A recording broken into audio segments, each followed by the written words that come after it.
Hey everybody, Paula Lindsay here today, Saturday. It's pretty hot outside today. Almost gave up a little early, but then the sun went behind a cloud and this really beautiful young woman brought me an iced coffee treat with all kinds of frothy stuff on it. It was so good. So I was able to stay out the whole time until about 2:30. She is a stripper, and we talked about her work for a while, and she said she really enjoys it, which kind of blew my mind. But anyway, she brought me that, and she brought me apple fritters and a couple of donuts, and she was just really nice, and I appreciated her kindness. Today I learned something. It's been my policy, and I think it's a good one, that while I am on the corner there, I do not engage in conversation with people who are driving, regardless of what they say, if it's positive or negative. If they just wave or honk, I will respond. But today, while I was at the corner, someone pulled in behind me. And generally, I will have a give and take with them. No problem, they're not driving. But I'm not going to do that anymore. This man pulled up behind me and said, "Hey, CNN has just announced that people can adopt these children who are in detention centers. So how many are you going to take?" Not the first time I've actually heard that argument standing out there. And I said, "Really? You want to have a conversation with me, but you want to start it with a lie?" I said, I'm just not interested in conversing with you.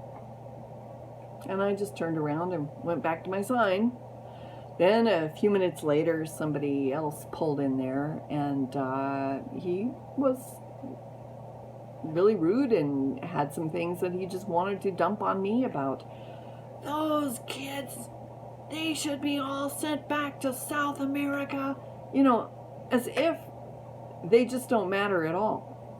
As if they are completely not worthy of care and attention.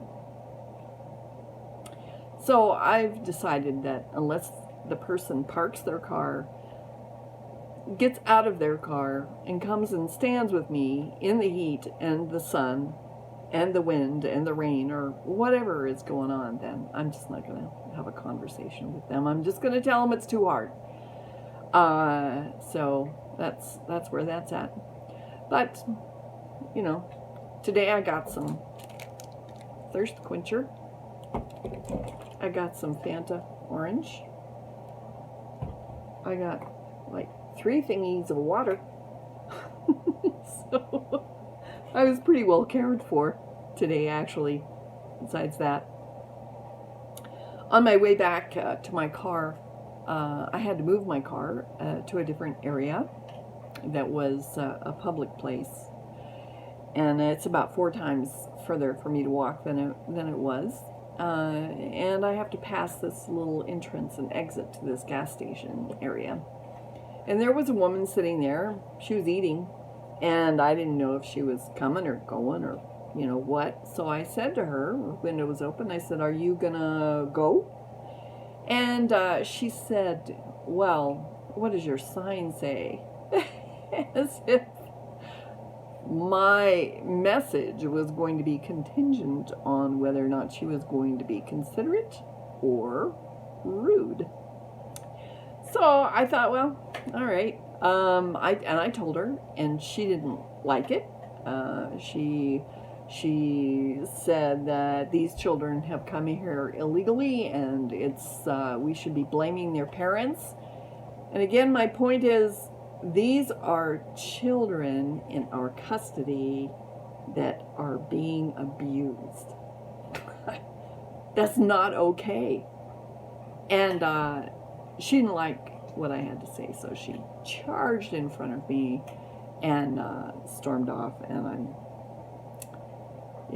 that's the way things are, I guess, for some people. I hope that in my own life, I will not determine the way I am toward other people based on their politics.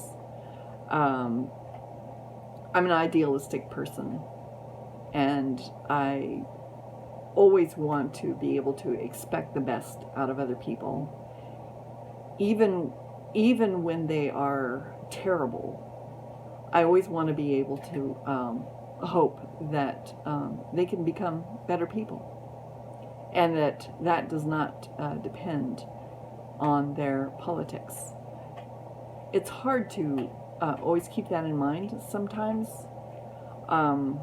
My first thought when that lady stormed off was, oh well, there's a Trump supporter for you.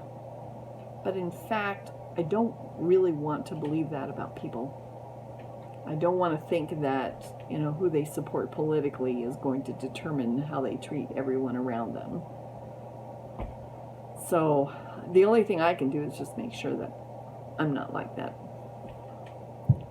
So, there's that. Enjoy your evening. Bye.